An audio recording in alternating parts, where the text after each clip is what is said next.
case you want to see it again later on, Meherwan. All right, sir. Thank you. Yeah. Yeah.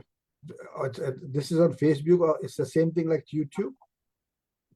Ji nahi, on Facebook. Oh, Facebook. Hmm.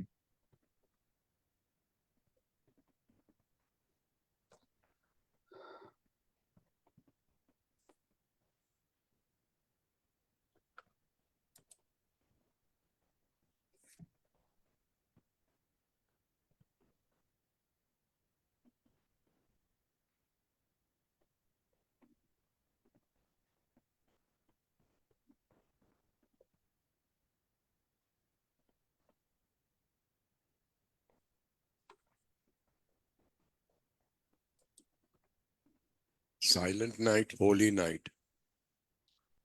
Oh, so it is silent. I thought it would be. No, just kidding. Okay, Okay. time to start. Jai Baba, everybody. Jai Baba. Jai Mer. Welcome to our Thursday evening session. Baba.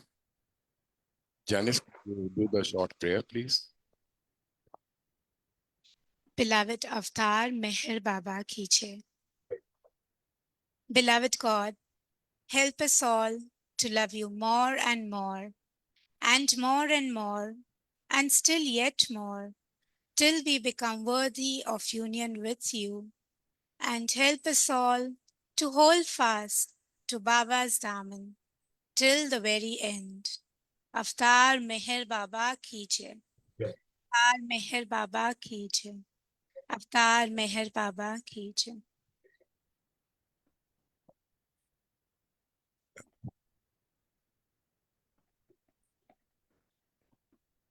Jai Baba, everybody. Jai Baba.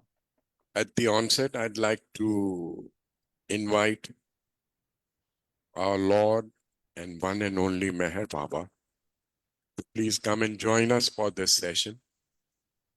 Not only to join us, but to take over the entire proceedings during this hour. Let each word be spoken as per his wish, and by the end of this session, our guest today will try and take us a few inches closer to Baba, and that is all that we need.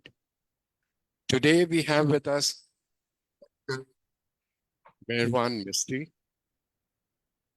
For the old timers, he needs no introduction, but for those of us who do not know, he is a retired general surgeon from Pennsylvania in USA. But his main qualification is that he inherited Meher Baba. His family, Rhoda and Jimmy, were great Baba lovers and served Baba very well.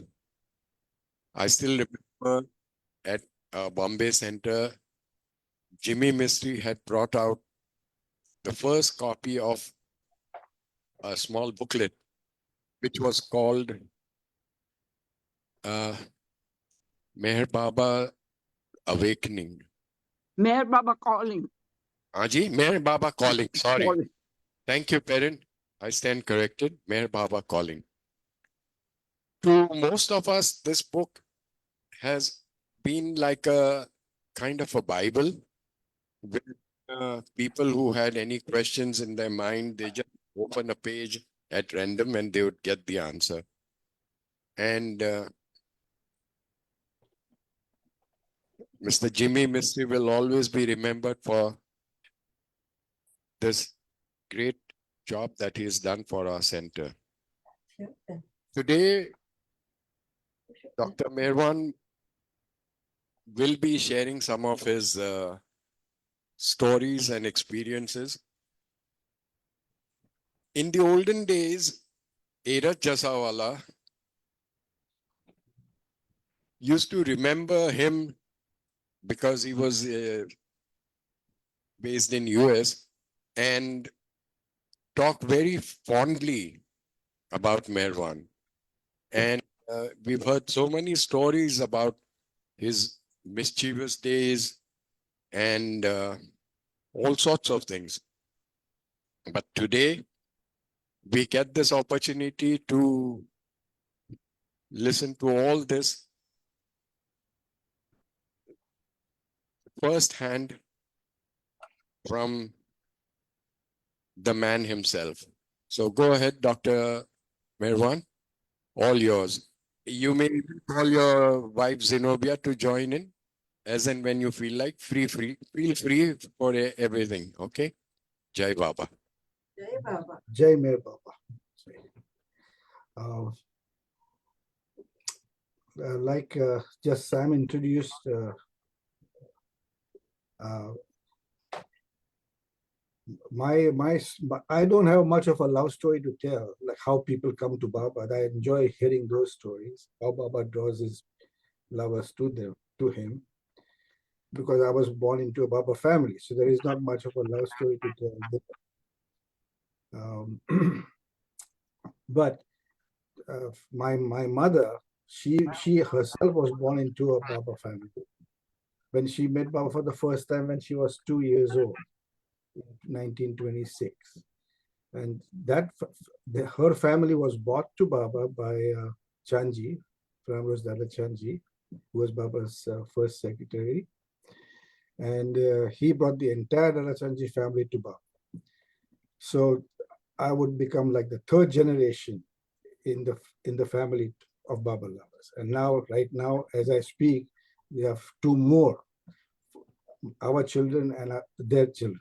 So as we are talking now, we have 5 generations of Baba lovers.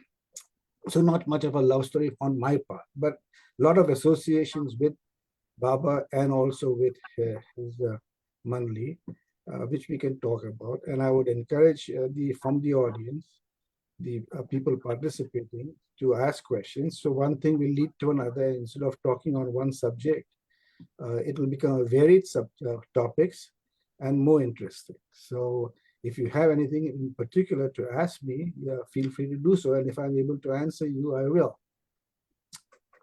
So having said that, I open to the audience any questions that you probably would want to know, or if you want to hear any particular story. So go ahead and you can ask me for. Meherwan, if I Yes. may ask you about the story, how you made Dheeraj Jasawala give up smoking? Yeah. Well, quite honestly, I myself don't remember all that, but until Iraj mentioned that, and that was a way long after Baba had dropped the body, and one day he mentioned that in, I think it was in Mirza, where he was telling stories, and so from that I remember what he said. So it so happened that it was probably in the 60s, early 60s, when Baba would be in Guru Prasad. And that's when we would be there in Pune during our summer vacation from school. So from, say, the end of April to June, we would be staying there. And I had the opportunity of meeting with Baba there. I and my grandpa, Nauroji. Nauroji was Chanji's brother.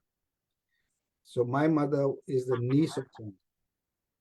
So Nauroji, my grandpa, my maternal grandpa, and I would go to Baba in Guru Prasad. He would allow me, by Falu and Sarosh, my 2 younger brothers. They would not be. They would only be there for the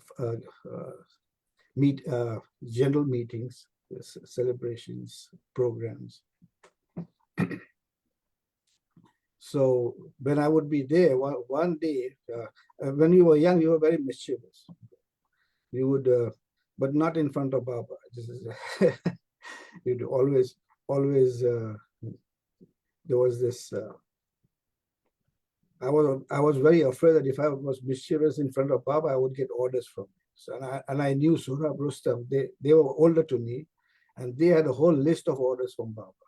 And I was very afraid of getting any order from him because when he gives the orders, it sticks for a lifetime until he he rescinds it. So that way we were very well behaved in front of Baba, but otherwise very mischievous. So one day what happened was I was sliding down the rails on the steps of Guru Prasad, just playing around. So then Iraj was there and he tells me, when are you going to stop your mischief? When are you going to start to behave yourself? So I spontaneously responded. I said, but when you stop smoking. I don't know what made me say that, but I said, when you stop smoking, I will stop my mischief. So he remembered that. So the next time, in the meantime, what happened was Eres did stop smoking. And then the next time he met me, he said, you're still doing your mischief? But I've stopped my smoking. So you see, that was the story.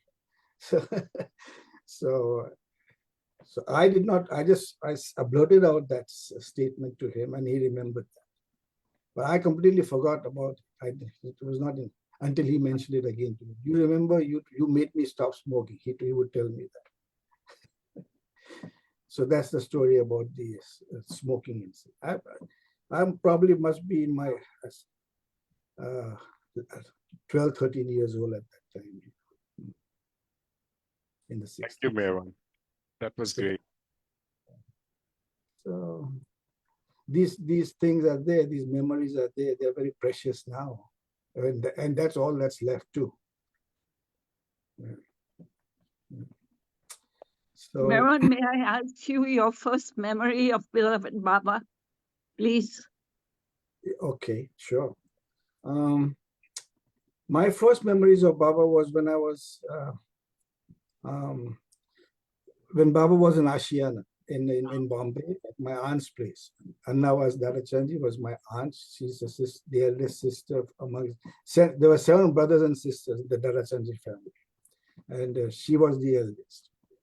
And she was married to Nariman, and Nariman and Baba would stay at their place. The name of the place is called Ashiana. It is in Breach Candy. I don't know if it's still there, but that building. But Baba would, when he would come to Bombay or pass through Bombay, he would stay at that place. And so when Meherwan, that building is gone. Oh, it's gone. Yeah, Jimmy here, that building is gone. Ashiana is gone, but the name of the new building is also Ashiana. Is this Jimmy Khan? Yeah, Jimmy Khan. Yeah. Jai Baba. Jai Baba. Jai Baba, Jai Baba. Meherwan, you talk about we going to bazaar to bring bazaar for Baba's food. You can talk about that later, whenever. Okay, yes. So my first recollections of Baba was as a young kid. I must be, yeah, 5 years old or something like. Because my memory is Baba once asked me when I was there in Ashiana, sing a song. All of a sudden he tells me to sing a song. I'm taken aback. I said, what to sing? I've never sung a song before anybody.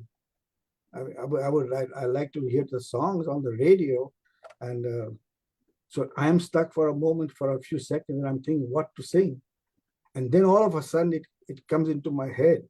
That song I had heard on the radio. At that time, we never had television. All we had was radio and the gramophone for the records. Yeah. So I had heard that song on the radio, Ke Sara Sara.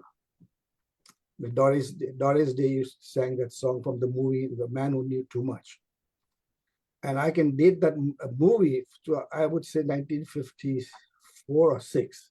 So I would be probably between that age. So I would be like 7 years old or 5 years old, one of the two. So that song popped into my head and I sang the song, Ke Sara Sara, whatever will be, will be. So Baba listened and then he said, very good. He says, and then he turns to Falu. Falu was standing right next to me. Falu is 3 years younger to me. So if I was say 7, Falu must be 4 years old.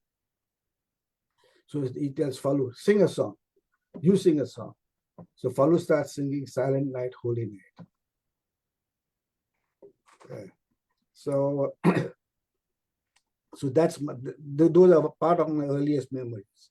And then even before that, his constant this thing would be whenever you would see him, he would ask me, who do you love more? You love me more, or you love your mother more? So if I said I love you more, he would smile and be very happy, just like a small child. Baba's expression was just so happy that he loves me. But then he would say, but you love your mother just a little bit more, don't you? So then I would say, yes. So my mother would be standing behind me. She would be pinching me from behind. She says, no, you shouldn't be saying that. Say whatever would make Baba happy. So yes. So, and this game he played with me for a while. When Baba says, who do you love more? You must always say you love Baba more. So I remember that. And then he did the same thing with my dad too. He would, when my dad got married to Baba, married to my mother, and he would tell, often he would tell him, that Rodi, Baba would call my mother Rodi. Rodi loves me more than she loves you. So he would say, yes, Baba, I know that. And he would often tease him that she loves me more than she loves you. So this is the game he would play. And then I also do remember Baba was with his fingers, was very communicative. Even as young kids, we could follow what Baba was saying with his, but not the words. If he would spell out the words on his fingers, we wouldn't be able to do that. But he was his gestures and his facial expression was so communicative that the only one time I ever found myself alone with Baba was in Guru Prasad. One day I was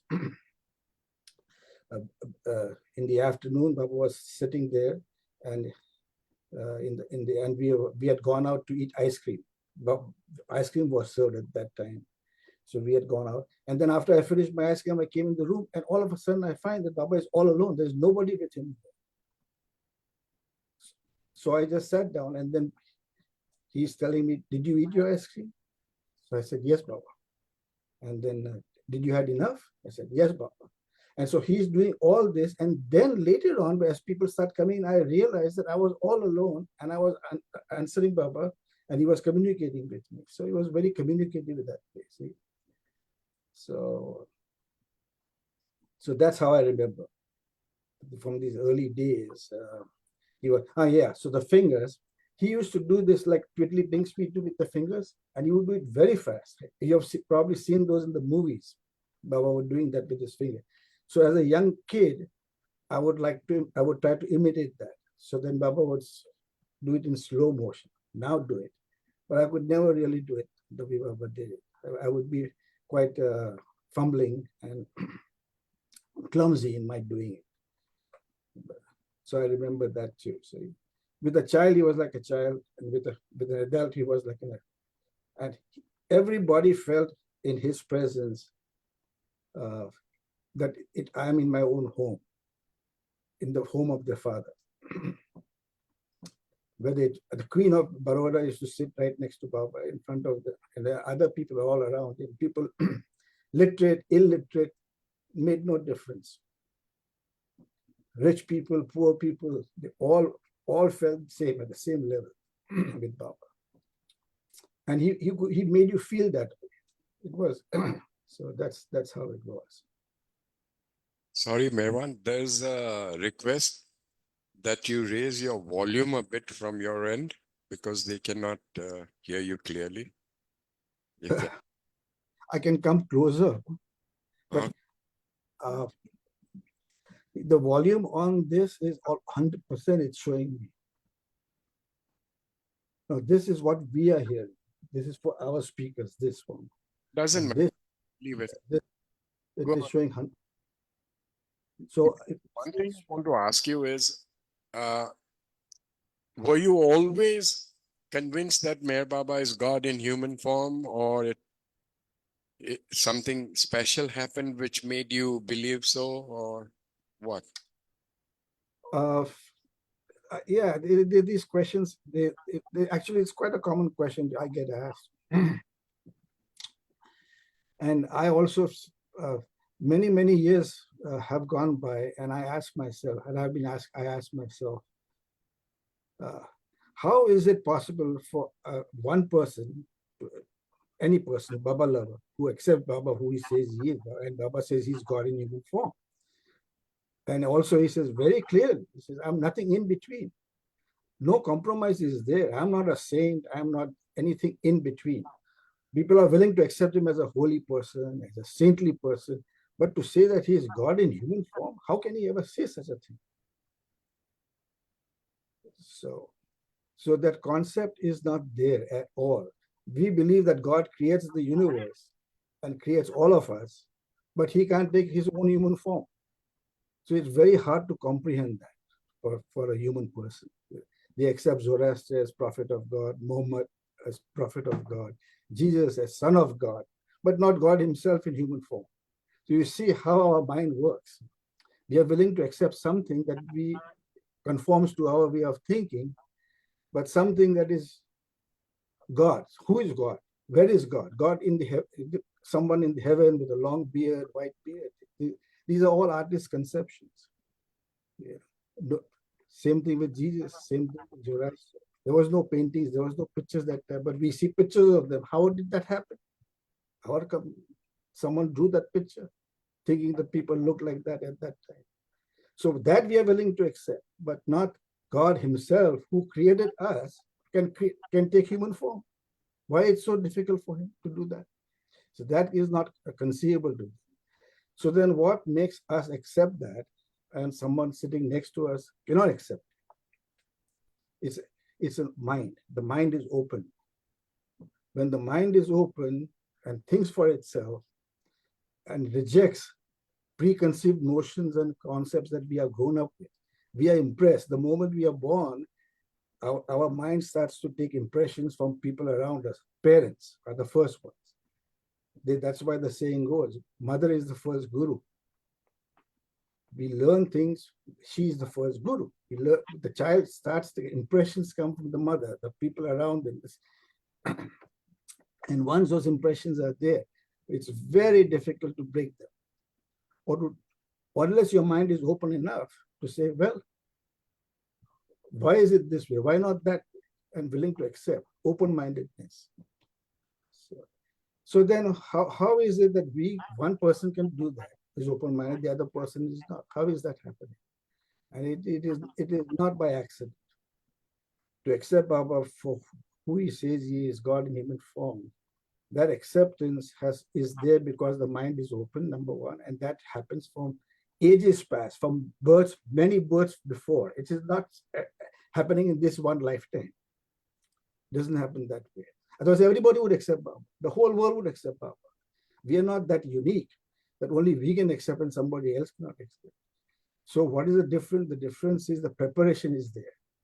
The preparation of previous lifetimes, many lifetimes, hundreds and thousands of lifetimes. That association is there, the link is there. The seed that he has sown is there, and that seed grows at its own time. And as the seed grows, the acceptance is there, then the belief is there. Once you accept, then you believe. How can you believe something that you cannot accept? You have to first accept, open mind. Then we start to believe. And when we start to believe, then we develop faith. And then as faith gets stronger and stronger, then comes the gift of conviction. Conviction does not come from us. Faith, yes, we have to work towards that. But when our faith is strong enough, then comes conviction. And conviction is God's gift to man. Baba said that. Faith can waver and falter. So things don't go your way, your faith can falter or become weak. But conviction is there. Nothing can change that. And that is his gift to us. I can, if I digress to give you an example of what the difference is, it's a big difference. in the early days in Meherwan, there was no rain. At that time, it's about the people would be digging wells here and there, trying to find water, and there would be no water. So all their efforts were going in vain. One day, the villagers come to Baba and say, Baba, our crops are failing, and if there is no rain, we will there'll be no money for us. So please do something. So Baba says, how long? And you've been digging a well? He says, yes, we've been digging a well. He says, how long? How much have you dug? So they said 20 feet, 27 feet, whatever they said it was. Baba said, dig for 3-4 more feet. So and those villagers left. Now they believed. They came to Baba with that faith. So with that faith they left and then started digging the water for 3-4 more feet, and they struck water. So when that happened, when they struck the water, they were very happy. So they whole come in a few days later, they come in a procession to Baba, bring things as offerings for thank you. With your grace, we found water. So when that water was found, and they're telling that to Baba, the Malli around Baba says, and then they leave. After that, they leave. They make the offering to Baba, and then they leave. So then the Malli is telling Baba, says, what is this? What's going on here? One of the Mallis said, we are digging from morning till evening. We can't find water. Then you tell us to go deeper. We still can't find water. Then you tell us then we go and dig there, and we still can't find. So what is the point of following you? And yet the villagers come and they ask you, and you said dig for 3-4 more feet, and then they find water. So says Baba, see the beautiful example Baba gives them. He says, the villagers came with faith in me. They would come and ask for water, and then they got their faith. They were rewarded by their faith. They had that faith. But you are with me not for water. You are for me for the different reason. You are with me whether you find water or you don't find water. That is conviction. You are convinced in my divinity. That is why you are with me, and you will be with me even if you don't find the water. Although if you feel this harassment, you feel that you're being harassed. But that faith, that conviction is what keeps you with me. And that conviction is my gift to you. So that's the difference between conviction and faith. So that's how we get to conviction. So we are convinced that Baba is who he says he is. But do we know that? The next question is, do you know that? Of course not. How can I know that? To know that, you have to become that. I know I'm Meherwan. I'm a man. That much I know. And no amount of anything that anybody tells me, or if I wear a woman's costume or whatever, is not going to change anything. I know who I am, and that's going to be. That's the conviction. Conviction based upon experience, conscious experience. So that is the difference. Not to know, one has to have conscious experience of that being that. And that is the difference between a person, an ordinary person, and a person who is God conscious. One is conscious of divinity, the other one is not. He's divine, but he's not conscious of the divinity. So that's the difference. So this is the talk about conviction. Conviction is there. Baba's gift to us, that we accept him who he says he is. And the people ask you, but what has he given you? You don't go to Baba because he gives you things. You go to Baba because Baba said, I am not the one to give, I am the one to take. He takes away from us our desires, our things that keep us from our real selves to the real goal. The aim of life is to love God, and the goal of life is to become God. To become God, we have to give up everything else. And that's not easy. After so many ages and lifetimes of acquiring things, desires, all of these things in our mind have to disappear. have to go before that is attained. And that is the final grace that Baba's, the grace of the Master. So when that's three things, his grace is there. First, the conviction is there, that's his gift to us. Second, love. Love is God's gift to man. We say we love Baba, but well, it's good to say that, we feel that, but actually it is his love that we reflect, like a mirror. If the mirror is cloudy, then the reflection is not so good. But if the mirror is clean, the reflection is good. Same way, love is God's gift to man. Baba said that. So we reflect that love. And the more we clean it, the more we love. What is cleaning? Cleaning is getting rid of the desires. That is all it is. And then finally, when the mirror is very clean, completely clean, his grace is there, and there is no longer the mirror there now. The lover and the beloved becomes the same one. There is no beloved, only beloved remains. There is no lover and there is no love.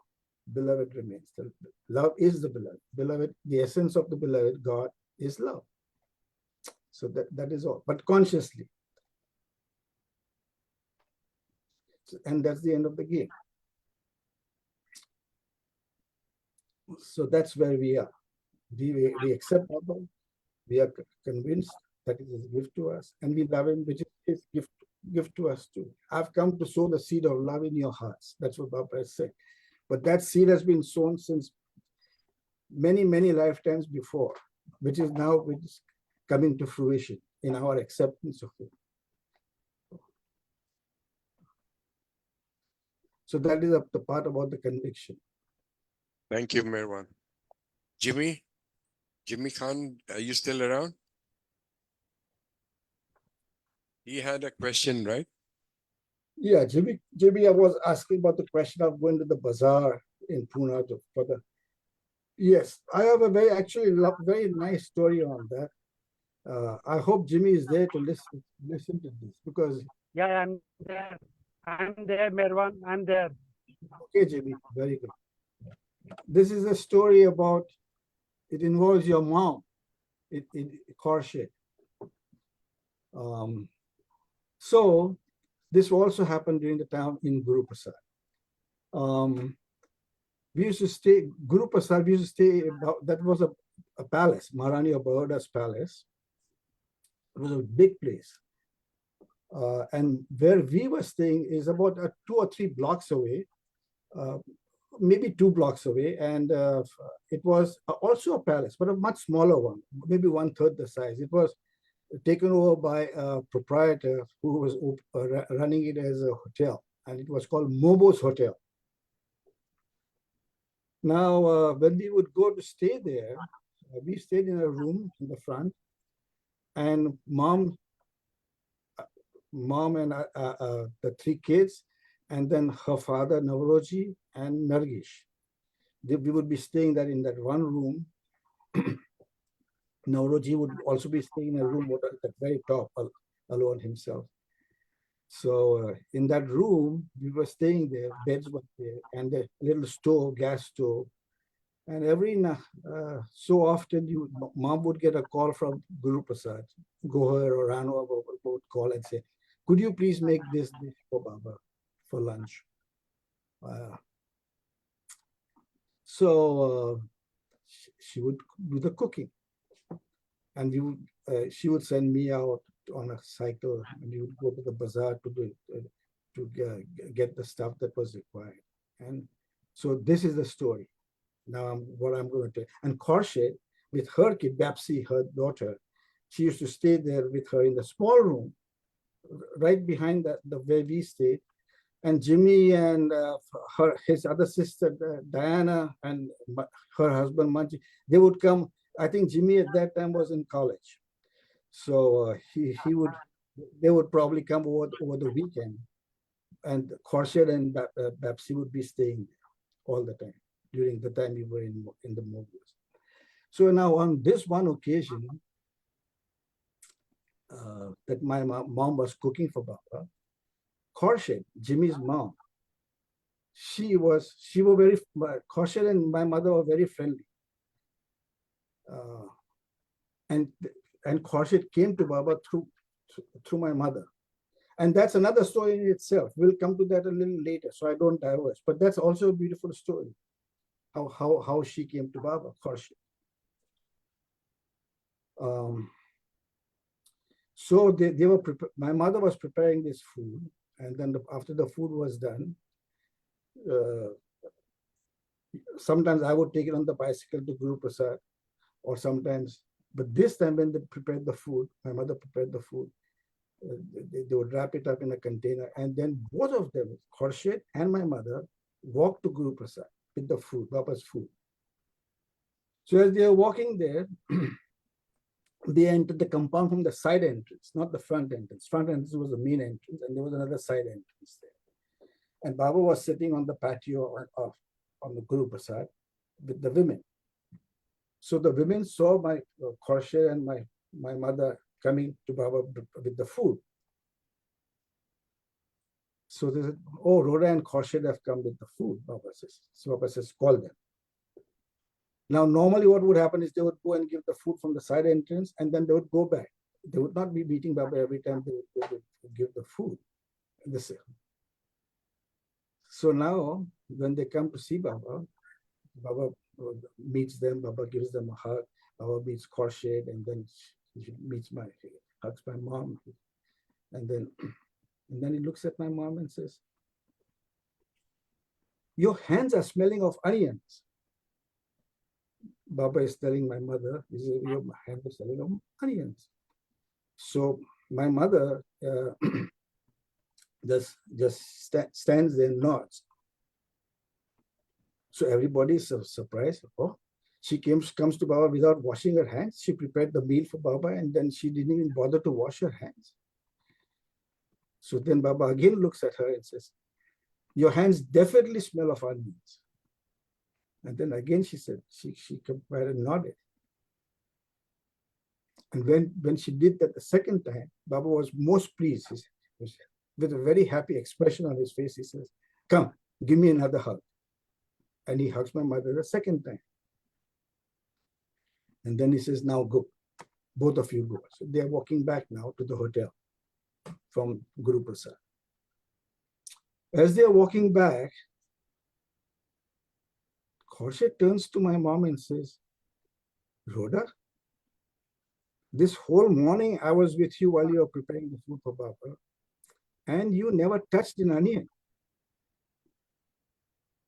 So when Baba said your hands are smelling of onions, why didn't you tell him that your hands was, you never even went near an onion? So then my mother tells Khorshid, she says, never contradict your master.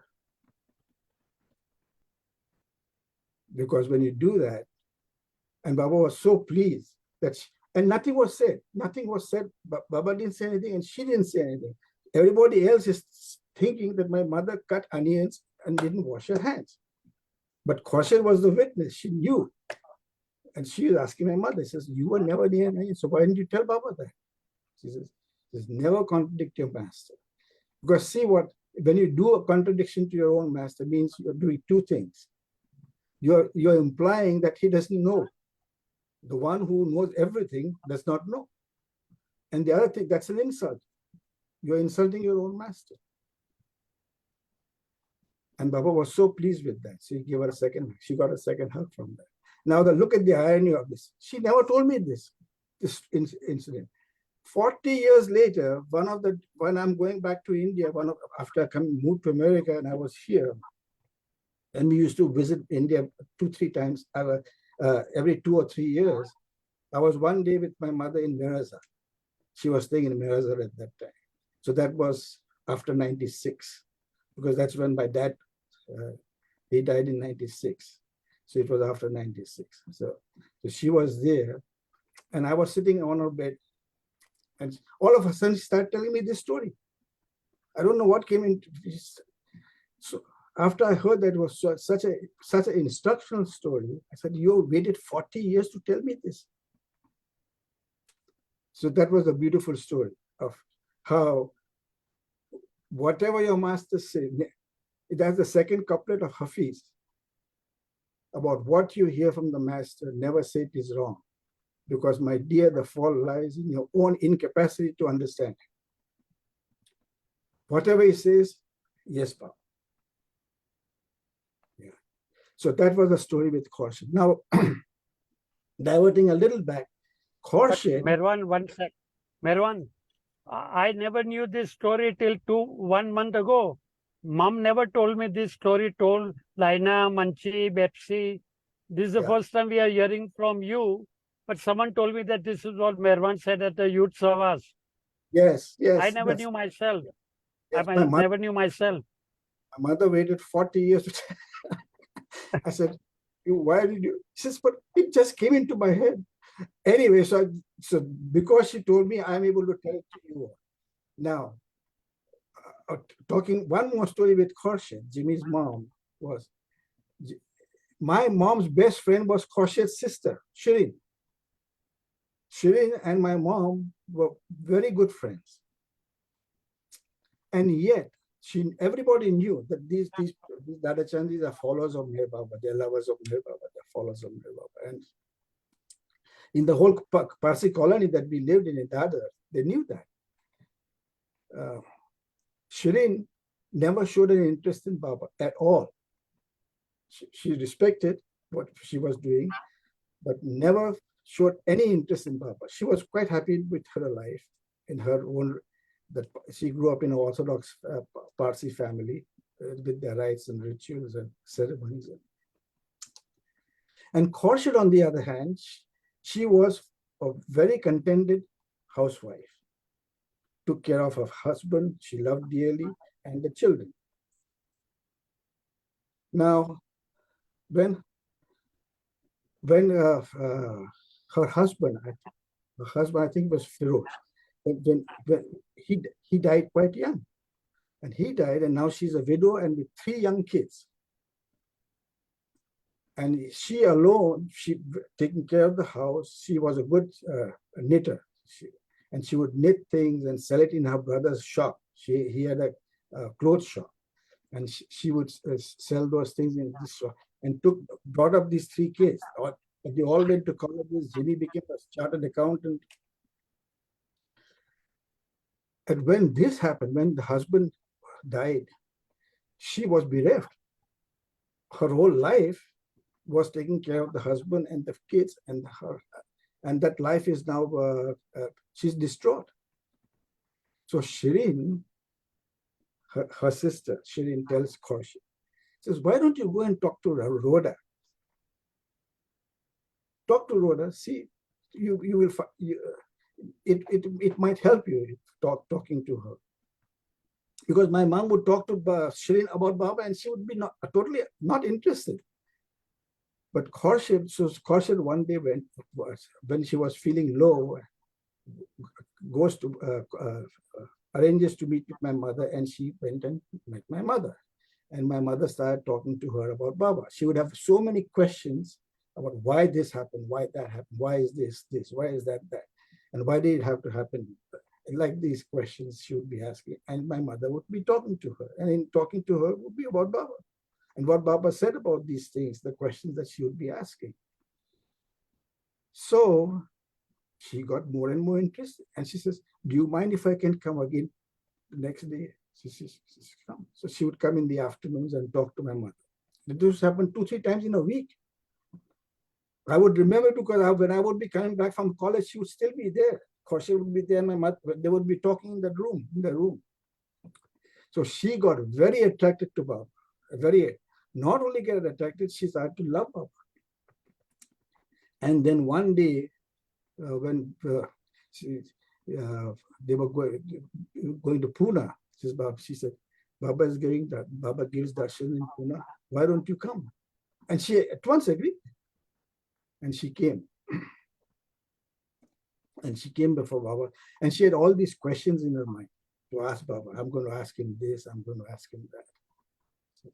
So, but when my mother couldn't answer these questions, she would say, but you can ask Baba that. So she had these questions that she wanted to ask Baba. So when she came the very first time to Baba in Guru Prasad, she met Baba for the first time there. She just spontaneously broke out. She poured her heart out, but she didn't ask a single question. And Baba hugged her, and Baba said, I know everything. There's no need for you to tell me anything. I know everything. And from that day, that whole family has been with Baba. So this was courtship. See her fortune. She was destined, she was ready. But her own sister was not. And her sister was my mother's best friend. And yet she could not take advantage of that. She never met Baba. She never had darshan. Baba was giving open darshans in Bombay, darshans in Pune, nothing. And yet Khurshid was the fortunate one. So that was a story about, see, when you are ready, the master appears.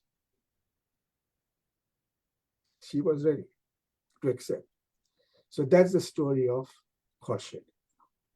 And the story of the not contradicting your master.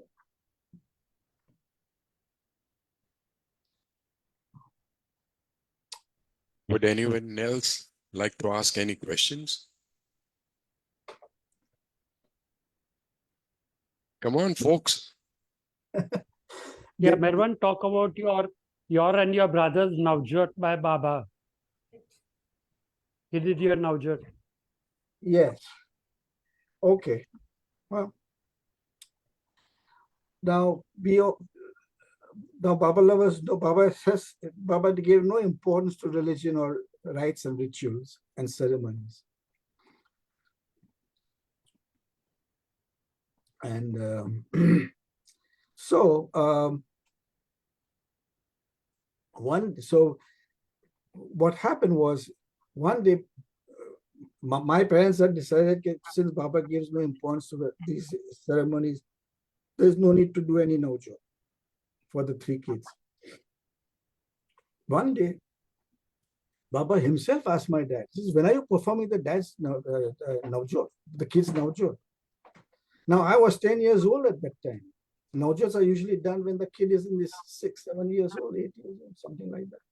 But I was 10 years old because they had already given up hope they were not going to do the Navjot. Yes.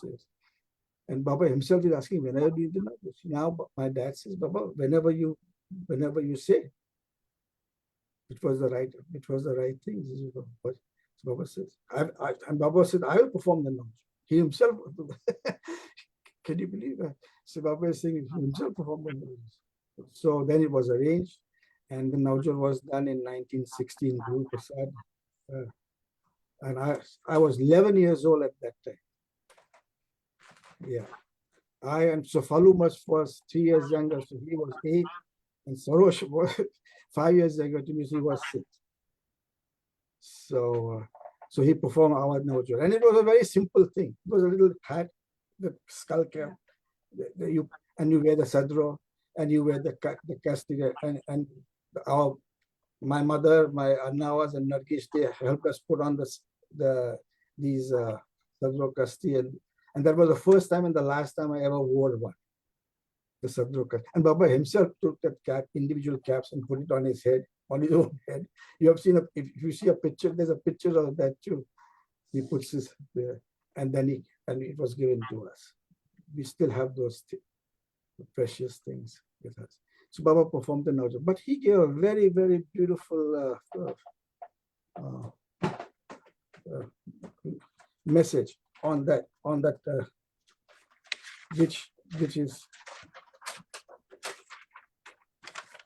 yeah, the message. Now here is Baba giving no importance to rites and rituals. He said these are hindrances. Only love for God, that is the important thing. And in any way that is acceptable to him. All these rites, rituals is nothing but just outside ceremony, a show. And this is the message he gave us on the Navjot. Me aura mazda. I'm reading it out. Zoroaster and Meher Baba free you from the superfluous binding of Sharia and help you to lead a life of good thoughts, good words, and good deeds, and bestow on you the grace of loving Baba. I have given you this emblem of superficial binding to make you free from the binding and give you the real binding of love. So such a beautiful message he gave. So, so this was the binding that we should really have is the of love, not the attachments to rites and rituals and ceremonies. So that was how the Navjot happened. And it was a very, all these little instances are very instructive in our lives. And for the future generation of Baba lovers to come. Yeah. So that was the Navjot thing. Meherwan, could you do us a favor and read that message again, the short message of Baba? Yes. This was May Ahura Mazda, Zoroaster, and Mir Baba free you from the superfluous binding of Shariat and help you to lead a life of good thoughts, good words, and good deeds, and bestow on you the grace of loving Baba. I have given you this emblem of superficial binding to make you free from this binding and give you the real binding of love. So he uses one, we are beautiful. He uses one thing to do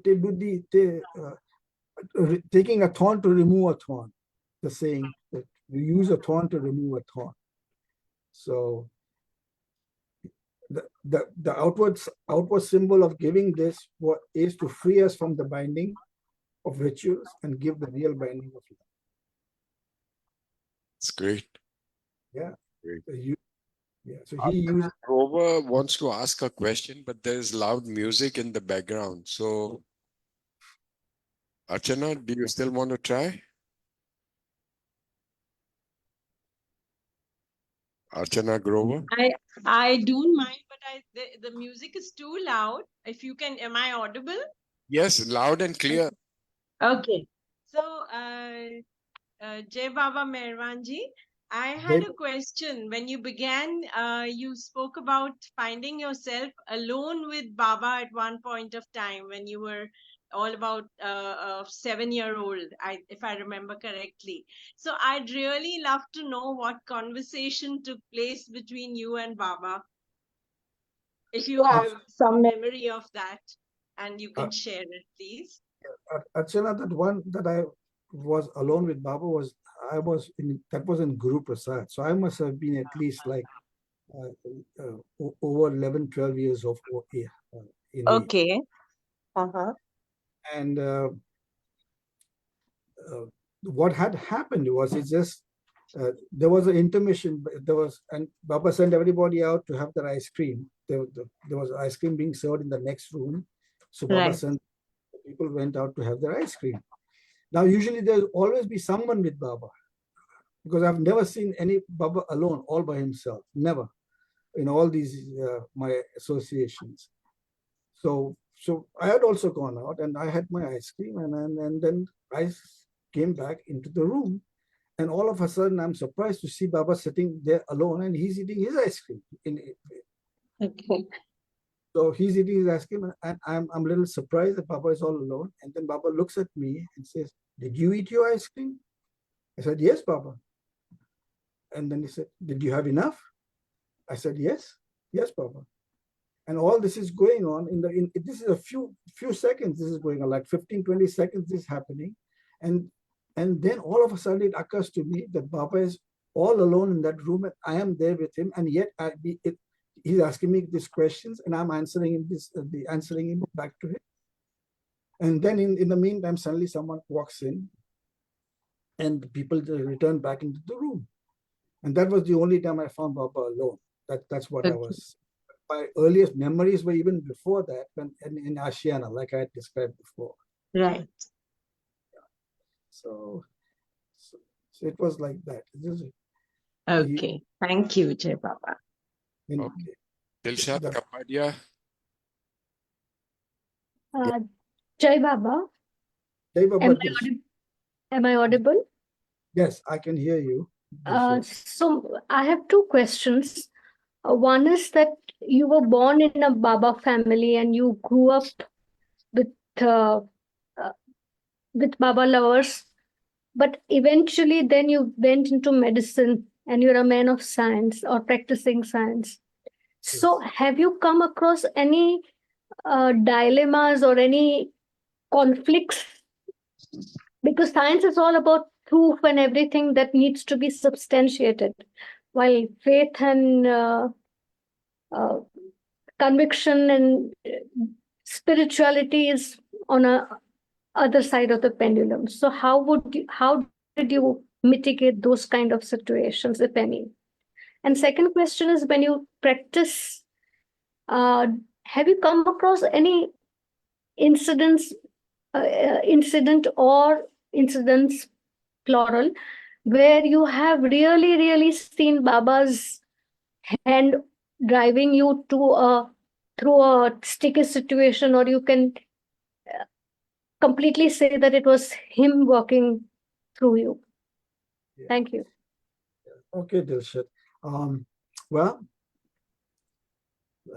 let me answer your second question first. That's the easy way. The many times in our lives, you find out, and in my life at least, I know that from my own experience, and that his hand is there, unseen hand is there. And how do we know that it was there is, after it happens, you realize that even it was something that you did not want to happen, it happened. It was the right thing that it happened, but you don't find that out then. It happens later on that you realize that. And then you say, my God, the timing was perfect when it happened. The timing was just perfect. It would not have been right if it had happened at some different time of that period when it happened. So we know that his hand is there because his timing is always perfect, and his help is there. When we call out to him, unfailingly he'll help you. See, he has always said that to us. Remember me, and I'm always with you, and my love will guide you. So on our part, we have to remember. So, and then the other question, and it's many times. I can't, all of a sudden I can't narrate an incident but I can say it many times. You ask for his help, and it is there. Yeah. Inner guidance is there, or something will happen. It may not happen right away. It may happen later on, but then it was the right time when it happened later on. So you realize that, and you don't realize it as it happens. You realize it after it happens. You look In back. hindsight. In hindsight, yes. And then your first question is, sorry, what's the first question that you asked? So when you went into science and medicine, have you find any dichotomies between these two worlds, or how have you been able to mitigate certain situations which made you question either of the two? Well, I didn't. I had lots of questions. I have lots of questions, but then what happened is when I was, I would say, I'm trying to think again, it was in the 60s. One of the first books I read about Baba was The Everything and the Nothing. And I loved that book because I could read one page and stop. And then if I could pick it up again and read another page. And all of these things that Baba said on different topics in The Everything and the Nothing. And then it was the beings, and then it was all these topics, varied topics. Although I did not have questions at that time, it answered my questions when the question arose. You see, that's the timing. I got, this is what Baba said about this. So this is why it is like so. So the key thing is to make yourself informed. I had that intellectual curiosity, like people have. What did Baba say about this? What did Baba say about that? And Baba had said so many things which makes life easy to bear and understand. and put it in context.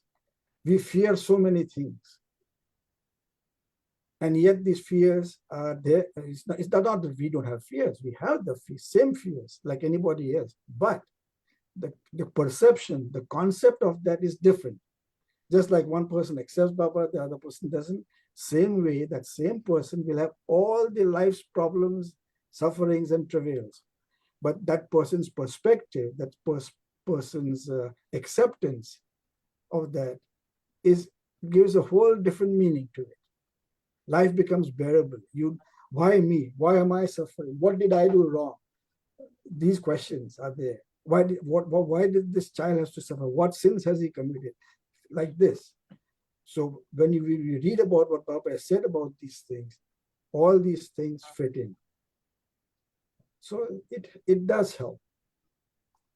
And science is science. Science and spirituality is spirituality. They're two different things. But at the same time, if understood, then it gives meaning. It gives meaning to life and also to what happens in science too. Science is causation. Why did it happen? If you do this the result of it. Same things happen in life too. Karma, law of karma. What is law of karma? As you sow, so shall you reap. In one sentence, the law of karma is that. As you sow, so shall you reap. That is God's will. That is the law of karma. And why did I have to suffer? Because I did something maybe in my previous life that I'm paying for now. And my good deeds, if they're not rewarded, will be either not in this life, in the lives to come. So it fits in. But that kind of perception someone has to have. And that is what Baba, what Baba has explained, has taught us. Then life becomes bearable. We can take it in stride, have a wider view. So this is how one adds to the other. Understanding, which is intellectual, will help a person in his spiritual progress further on by acceptance. Yes. So I hope I answered your question, Dilsha. Absolutely. Thank you so very much. Thank you. May I ask a question, please? Sure. Yeah, so There's I a have, lady called Nutan Lakhanpal Pandit. Okay. Go Sure. ahead. okay, I don't- I'm from New Delhi. Oh, hi, Nutan.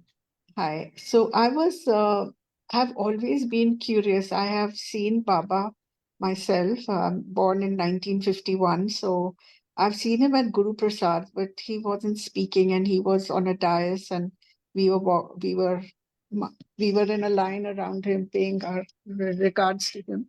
But I'm always curious about how did Baba's voice sound? You were fortunate enough to have heard him. I've not yet met anybody who's heard Baba's voice. So could you describe Baba's voice? How was it? Nutan, I've never heard Baba speak. You said verbally. it was all right. Communication by his expressions was so communicative. Oh, Yeah, okay. his expressions. I could not. Baba would be so fast in the spelling out words and stuff like that, but I could never follow that. Like Iraj could, or the Mandli who stayed with Baba could. I could not do that, but I could still follow what was going on with Baba. So when you were in the room with the ice cream, it was all through His gestures, gestures, his expressions. yeah, Okay. like that. And Okay. so simple and so it's like a child, when a child is happy, he smiles, and you start to smile with the Yes. child. The same thing. It was just like that. Has anyone here today heard Baba and can describe his voice? Anyone on the meeting today? It would have to be a very old person. Old ourselves, but Yeah. Right yeah, now I'm old. my So mom, just to give you an idea of how old that person would have to be. My mom was I born know in that's what I'm saying. If I'm old now, then how much older would that person have to be? and she met Baba for the first time when she was 2 years old in 1926. Okay. Silence at that time. Oh. So you see, it's like that. But my uncle did. Framrose Dadachanji. When he met Baba, Okay. when he first joined Baba was in 1924. My granduncle, not uncle. Okay. Okay. My granduncle. He was my grandfather's brother. Navroji's brother was Chanji. So Hmm. he, Well, he was just 2 years old, so. my mom was 2 years old. But Chanji, when he met Baba, I think he was almost 30 years old. Yeah. No. Yes. He was with Baba for 20 years and he died when he was just 44 years or something like that. So about 24, something like that. Yeah. Oh, okay. Nutan, Yes.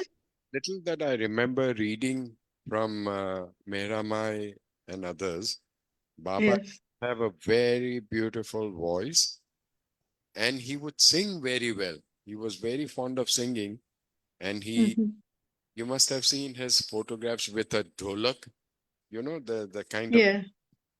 with his Yes. caught between his feet and then tapping away and all that. So Yeah. all, I mean, we can all just imagine, but I don't think there's anybody around who has heard him speak, and nor were there any recording devices in those days. So Because once I read that the Aarti, the Gujarati, the Gujarati, is it the Gujarati Aarti, the last one, which somewhere I read that he sang it. He sang it himself, and I'm forgetting her name. His partner, Mehra. Mehra heard him and said it was a beautiful. He sang it so beautifully, and I was really wondering what would Baba's voice. Ever since I read that, I've been wondering about Baba's voice. So I've never I've tried to find, but I have not found anything. Yeah. Okay. So It is but I tell you another small secret, yeah. Nutan. Yes. If you really want to listen to him, Yeah. put your hand on your heart Right. and ask him from the bottom of your heart. And the answer Okay. that you will get will be his voice. That much I can say. Thank you. Thank you so much. Jai Baba. Jai Baba. Anybody else? Any questions? In Dilsha? fact, I just wanted to add what Sam Uncle has already said, that there has been descriptions of Baba's voice before he gave up speaking.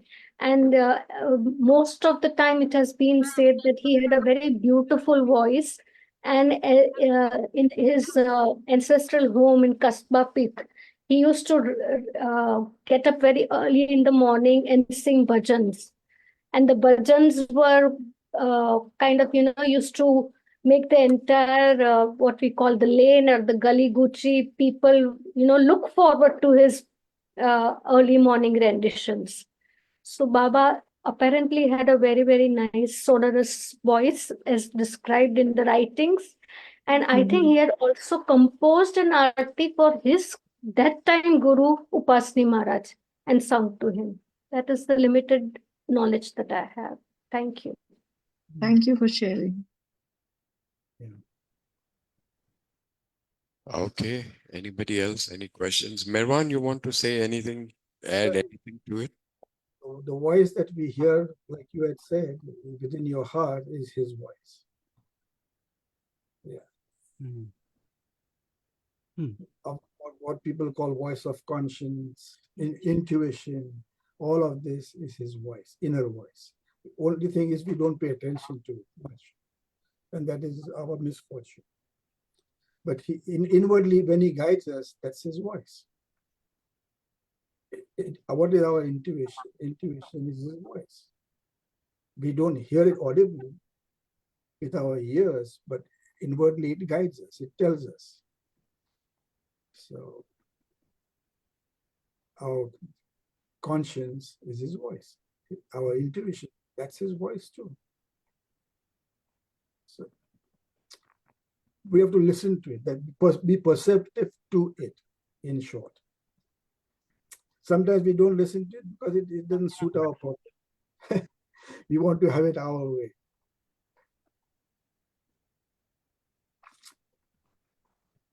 That's how it is for us now. And until the next Advent, when we will be able to hear his voice again. This reminds me of a small story, if I may narrate. Sridhar Kelkar, his mother-in-law was very close to Baba, and the Talati family, and they would ask every small details about their problems or everything as per Baba's wish. I mean, they would go running to Baba and ask him for all these kind of things, for which they needed approval from Baba. Then one fine day, she turns around to Baba and says, Baba, now that you're getting old, someday when you are no longer with us, how will we get our answers from you? And Baba laughed and he said, put your hand on your heart. I still remember Sridhar demonstrating it. Put your hand on your heart. And the first answer that you get, that is my voice. Because sometimes our mind plays its own tricks. And the second time we may think, it may be this, it may not be that, blah, blah, blah, blah, blah. But the first answer that you get, that is his voice. That is what I'd heard. Thank you. Dina Talati, yes, Dina and her husband, Naval Talati. Right. They were very old Baba lovers, and they had come from Maharaj to Baba. The Maharaj handed they, along with several other Baba lovers, old-time Baba lovers. Actually, Naval Talati was the one with Baba when they found Chanji on the Chopati beach. He was contemplating to drown himself. So, and Baba was with Naval Talati at that time. Oh. Yeah. And she used to tell us beautiful stories, Dina. She was with Maharaj too for a while. Actually, Maharaj did their engagement, Naval and Dina's engagement. He took the ring from ring and put it on his toe, on his little the toe finger, on the toe, and then he gave it back to Dina. So Maharaj, they came to Baba from Maharaj. Dina and Naval Talati. Very old time Baba. Yeah. And Maharaj instructed them, from now on, I'm handing over your charge to Meherwan. Baba used to, Meherwanji. Yeah. Whatever he tells you, you have to do. Stick to him like a postage stamp. And you will go, and he will take you wherever the envelope goes, you see. So that's the example he gave us. Stick to him like the postage stamp on an envelope. And if he tells you to do something and I tell you something else, do what he tells you to do. See, that's the beauty of both are perfect. But you can only have one master at one time. The masters of our master are not our masters. Maharaj, Narayan Maharaj, Upasti Maharaj, Sai Baba, Tajuddin Baba. They are all masters of our master, but they are not our master. It's like we have one mother and one father, and we have grandparents too, but they are not our parents, and we have great grandparents too. But our parents are only one. Same, we have only one master, and that is what Baba would. Even after they came to Baba, the Maharaj was still there, but he said, "You must only go when I send you." So even at that time, although they were originally followers of Upasni Maharaj, Maharaj handed the charge over to Baba, and then Baba told them that now you only go if I send you. So that is the very important thing to have. Otherwise, what happens is one master gives an order, another master gives a contradictory order, and the person gets torn apart. What to do? So from not that happening, the link can be broken. So that doesn't. So only have one master, the one that you have the full faith and conviction in. So that was Dina Talati. Very sweet lady. Anybody remembers Mansari? She was just like as short as she was, and very sweet, very small, sweet voice. And she would narrate all these stories about Baba and Upasni Maharaj too. Yeah. Does anyone else want to know anything or ask? Yes. Hello. Hello, Meherwan. Jai Mer Baba. Baba Anthony, go ahead. Yes. So this is a question about faith and conviction. So, when Baba was Jesus at the Sermon on the Mount, he taught the multitude the prayer of the Our Father. And one of the key phrases in that prayer is, "Give us this day our daily bread." And he went on to demonstrate faith, I suppose, in the multitude by giving that miracle of the loaves and the fishes that multiplied and multiplied so the multitude could be fed.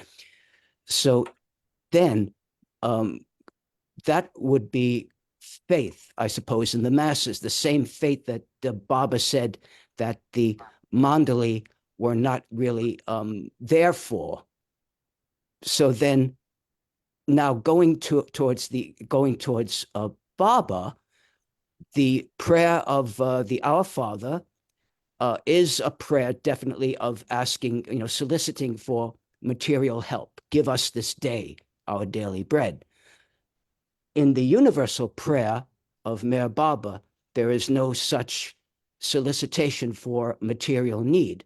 So my question is, would the prayer of the Our Father would be a prayer of faith, and the universal prayer of Meher Baba would be a prayer of conviction? Thank you. Jai Meher Baba. Jai Meher Baba. The Master's prayer, the universal prayer, is unique and beautiful. It starts off with the God unlimited, unmanifest, the unmanifested, with all the with no attributes, and progresses on as it comes down to the latter half of it, with attributes. The big difference in these two prayers, like what is here, is God in human form with attributes, and God, Almighty God, who is without attributes. So it's this, both are the same. One with form, taking form, God in human form, and the other one is infinite God, Almighty God, that we call Almighty God. He has no attributes in that, without attributes, unmanifested, without form, without attributes, without color. And in the latter part of the prayer, it is all with the attributes. So it's a very beautiful prayer, progressing on to as our thinking and consciousness increases of humanity, so also the way he teaches us and the prayers for that time. In Jesus' time, the prayer was short. And there was no concept of God being taking human form.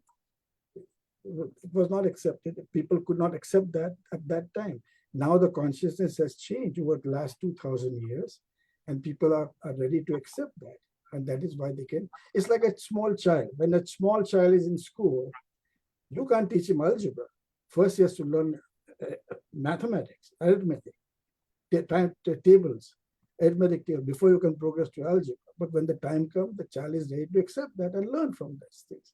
The same thing, progression of human consciousness over a period of time, from our stone ages to what we are now. So it's like that. It was a very simple prayer, the one that Jesus gave. Our Father who art in heaven, hallowed be thy name. So now, even in the time of Zoroaster, it was even simpler than that. In the three simplest sentences, were good thoughts, good words, and good deeds. If one can do all that, no one needs any religion. That is the religion. And people could easily follow these things if they did. So it's a progression. And we ask God for everything, not just in those, even now. People go to masters to ask. They seek out masters to fulfill their desires. I want a good job. I want a good wife. I want things like that. Want. And there is no end to it. The real one, the real master, takes away our desires. And Baba said that.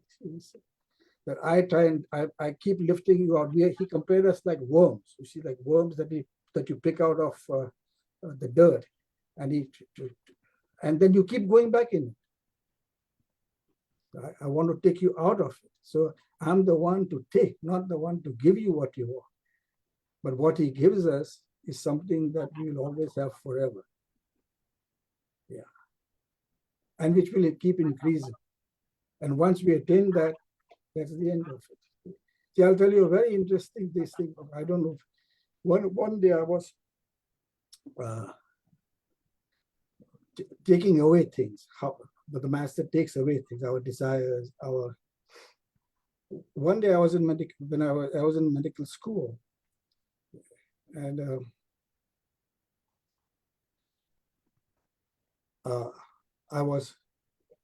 I used to wear a Baba button at that time in my undershirt. So, and a shirt over it. So on my undershirt, there was Baba button.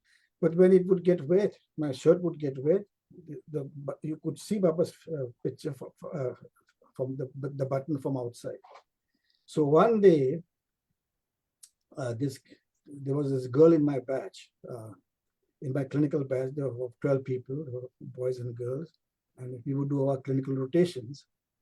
And she happened to see that, and she says, "Oh, that is Meher Baba." She's telling me. I said, "Yes, that is Meher Baba." So I was a little taken aback. She says, I said, then she tells me, this is my aunt is a follower of Meher Baba. I said, what's her name? Because it was a small community at that time. Baba Lava says, her name is Indumati Deshmukh. Oh, I knew Indumati Deshmukh because she was the wife of Dr. Deshmukh, the one with Baba's discourses. I said, I know her. And that family was whole family of doctors. He was a PhD, his wife was a doctor, his children were all doctors, very intellectual. So I said, I know Indumati. And then she tells me, what has Meher Baba given you? So all of a sudden, never in my life up till that time, I must be about 19 years old at that time. This question never happened to me. What has Meher Baba given you? So I am thinking to myself, I can't answer the question. So to gain time, as my mind is racing so fast, how to answer her, I asked her, but what? And then she is telling me before she asked me that question, she said, "Oh, we are followers of Satya Sai Baba." There was another person who called himself a master, and he used to perform these miracles from where you could pull out a wristwatch from the thin air, or something like that, and people would go flock to him. He had a big following, Satya Sai Baba. So he says, "We are followers of Satya Sai Baba." So I said, "Oh." And then she asked me this question: "What has Meher Baba given you?" So I'm stuck. I can't answer her. So now, to play for time, I'm asking her, "But what has Satya Sai Baba given you?" So she tells, she says, "Here, this wristwatch. He pulled it out of thin air." He says, "He just pulled it out and gave me a wristwatch. See, this gold wristwatch." She's showing me this. And I'm thinking to myself, my God, I don't have a wristwatch. I used to borrow my dad's watch when I used to take my exams to time myself. So I don't have a wristwatch to show her. And then she starts going on. And my brother, he found a good wife and a good job and a good. So all that she's talking on, and my mind is racing how to answer her. And then the answer comes. See the timing. Everything is that. I said, "Well, I don't have a wristwatch and I don't have anything to show you that Baba has given me. But what he has given me, I have with me in this life, and I will have with me in my lives to come. And the beauty is, every time I share it, it increases." So she said, "Oh." That was her response. "Oh." So it's something that it increases by my sharing. So that is what Baba has given us. His love. It increases with the sharing. So this is the story of what he has given us. And a similar thing happened with Erach once. Erach mentioned this story. One day, Erach, there was a meeting there in Meherwan. This was in Baba's time. And after the meeting was over, this person comes out and he starts talking to Erach. And he tells Erach, "What has Meher Baba given you?" Erach was with Baba now for many years now. And so Erach couldn't answer the question. He says, "I've been with Baba for so many years, but even the clothes I have is Baba has given me that." So he said, I couldn't answer this man. So a little while later, when the time was right, Erach asked Baba, "Baba, this happened. This man asked me what he is," and I couldn't answer him. So Baba said, "The reason you couldn't answer him was he asked the wrong question. The man asked the wrong question. The right question of what has Meher Baba taken from, not what he has given." So he asked the wrong question. He is the one to take from us all our dirt, clean us. The dirt of our desires, our wants, our cravings, all of this which keeps us constantly bound in illusion. And he is the one to take us out of it. So that was very instructive, these incidents. This is so beautiful, Meherwan. Yes. I think Baba has answered the plea I'd started this meeting with, to take us a few inches closer to him. And this is exactly what he's done. Through the and participation and everything, in all this time, at least I was totally lost in his world and just grew that much closer. That is what I feel. And I just don't know how to thank you, Meherwan, for taking out this time to share with us. And I hope, Baba, that someday we again get hold of you and try to share some more times like this. Thank you once again, Meherwan Sam. ji. Yes, it was very enjoyable for me too, because to relive this moment, like I said, by sharing it, it increases. So it's something that increases with the sharing, is love. And I would like to thank the participants, and also would want to end with one thing. Baba always, to love you more and more and still yet more. That's what we started off with, the prayer, beloved God prayer. And that is what we should remember all the time, to remember him in all that we do, for he's always with us. And there's a very nice French saying, "Pliquer moi et demain," means more than yesterday and less than tomorrow. Let our love be more than yesterday and less than tomorrow. So that is more and more and more and more. Ada choose to add a small another thing to it, more and more and still yet more. And then Ada would add and say, until I remain no more. That's true. That's where the love leads us to. It's Yes. very typical of Ada. And until we are no more. Yes. Okay, we shall All right. break into a prayer, all the prayers, and then we shall have the artis. And in Baba's perfect timing, a lady who sings the best arti from our center has also just arrived. So after the artis, there will be a minute's silence.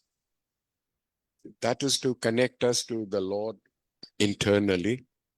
And after that, we shall all part. So thank you once again, everybody. All that I can say is take Baba with you. Take Baba with you. Jai Baba. Jai Baba.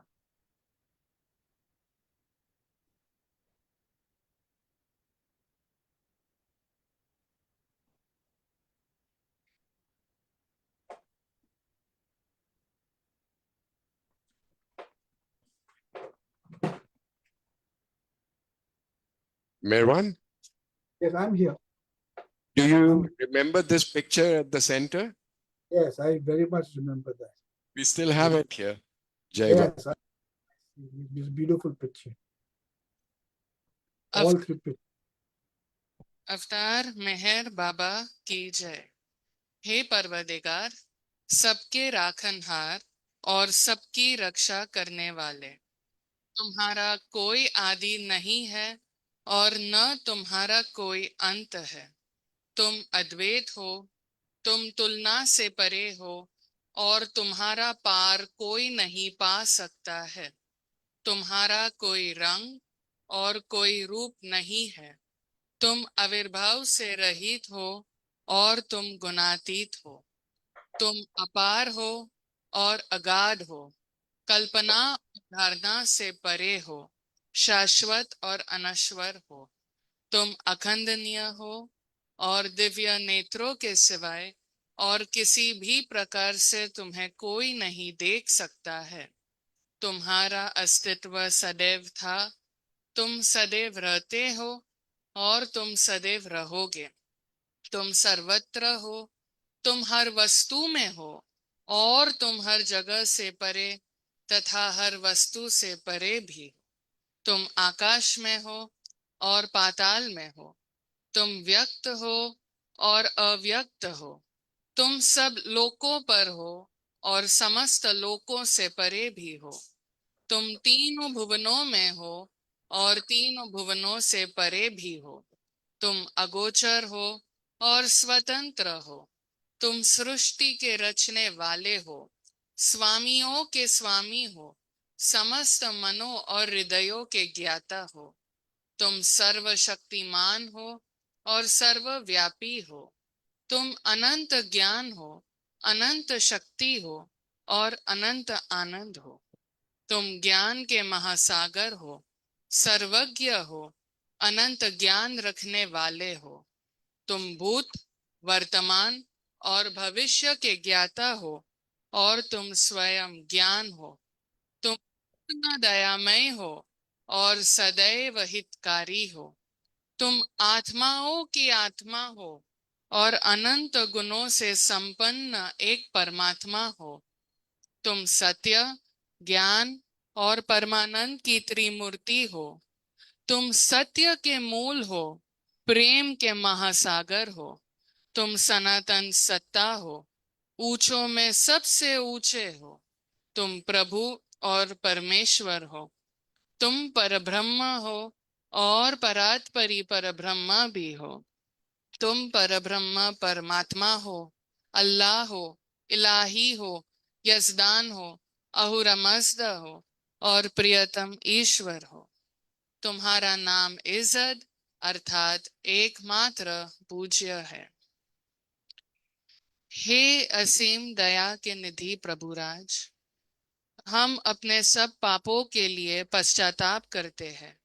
हर एक विचार के लिए जो असत्य, अनुचित या गंदा था, हर एक बोले हुए शब्द के लिए जिसे बोलना हमें उचित न था, और हर एक कर्म के लिए जिसे करना हमें उचित न था।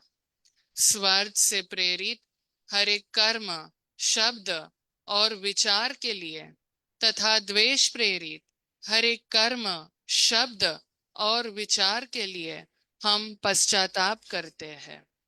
विशेषकर हर एक कामुक विचार तथा क्रिया के लिए, ऐसे हर एक वचन के लिए जिसको हमने पूरा नहीं किया, और सभी निंदा, पाखंड, दंभ या लोगों के पीछे उनके दोष बताने के लिए हम अनुताप करते हैं। और खासकर दूसरों का नाश करने वाले हर एक कर्म के लिए, दूसरों को दुख देने वाले हर एक शब्द तथा कर्म के लिए तथा दूसरों पर दुख गिरने की इच्छा करने के लिए हम अनुताप करते हैं। हे प्रभुराज, आप हम पर असीम दया करके हमारे किए हुए पापों को क्षमा कीजिए, और वैसे ही आपकी मर्जी के अनुसार विचार करने में, बोलने में तथा कार्य करने में जो हमारी असमर्थता सदा रहती आई है, उसको भी क्षमा कीजिए। यही हमारी आपसे प्रार्थना है। प्रियतम परमात्मा, हमारी ऐसी सहायता कर कि हम तुझसे अधिक का अधिक प्रेम करें, और अधिक और अधिक, और फिर भी उससे भी अधिक प्रेम करें, जब तक कि हम तुझ में मिलकर एक हो जाने के पात्र बन जाए। और तू हम सबकी ऐसी सहायता कर कि हम अंत अंत तक प्रियतम बाबा का दामन दृढ़ता से पकड़े रहे। अवतार मेहर बाबा की जय। बुझावे नार जहनी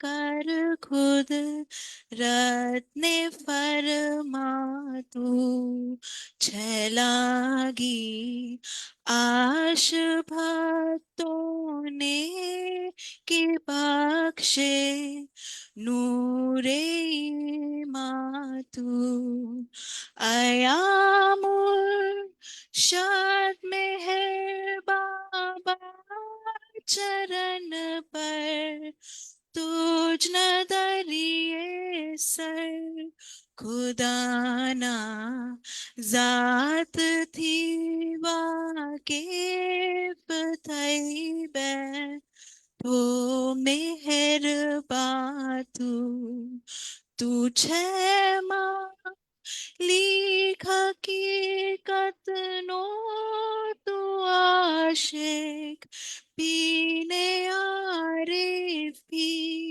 तुझे दरी याय वहद मारिफत नो हो ही तूफातू हमोर है रब ने सालिक बख्शे ज्ञान इज़्ज़त नू के तू पर महात्मा ज्ञानी छने मुख तारेर फातू खुदा ना प्रेमनो प्यालो पिलावी मस्त हमने कर छे तुझ पर जान सदके साखिया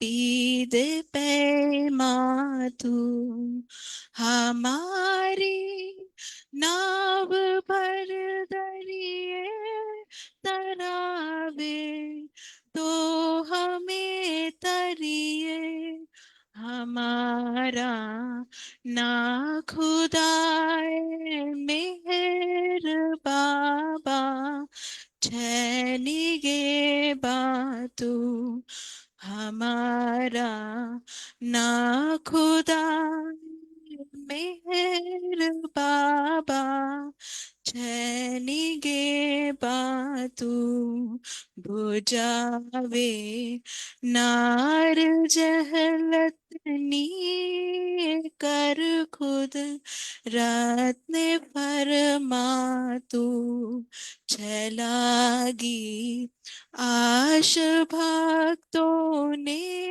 की बख्शे नूरे मातू अवतार मेहर बाबा की जय।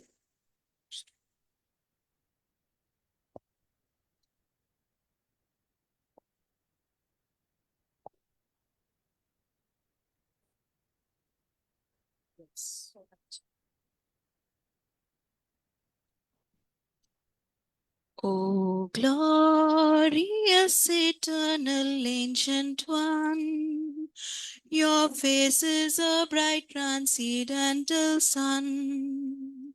Lighten this dark world and the tears I weep. My heart may here I give to you to keep. Creator yet creationless you are.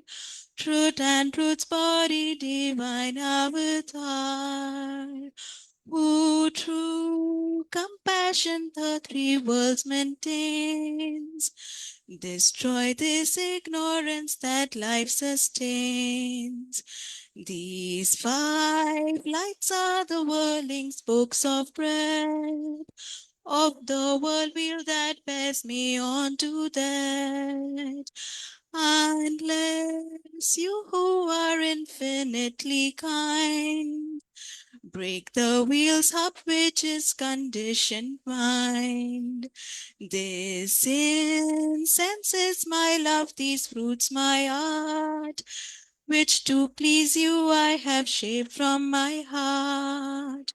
Accept them as you would a simple flower that has no use beyond its shining guard. You are myself, I sing to you in praise and beg your love to bear me through the days till you, the ever living perfect one, illume my darkness with your shining sun. अवतार मेहर बाबा की जय। अवतार मेहर बाबा की जय। अवतार मेहर बाबा की जय।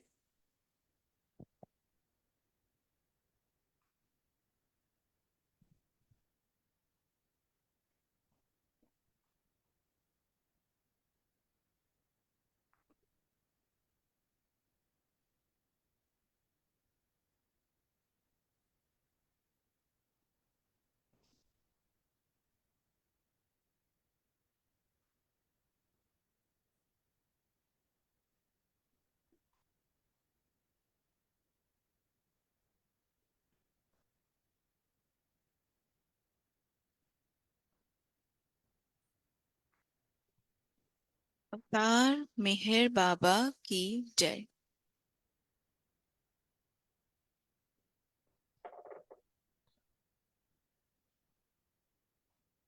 Thank you, everybody. We Jai now Baba. bring this program to a closure. Until we meet again, let us all just stay happy in Baba's love. Thank you and Jai Baba. Jai Baba. Jai Baba.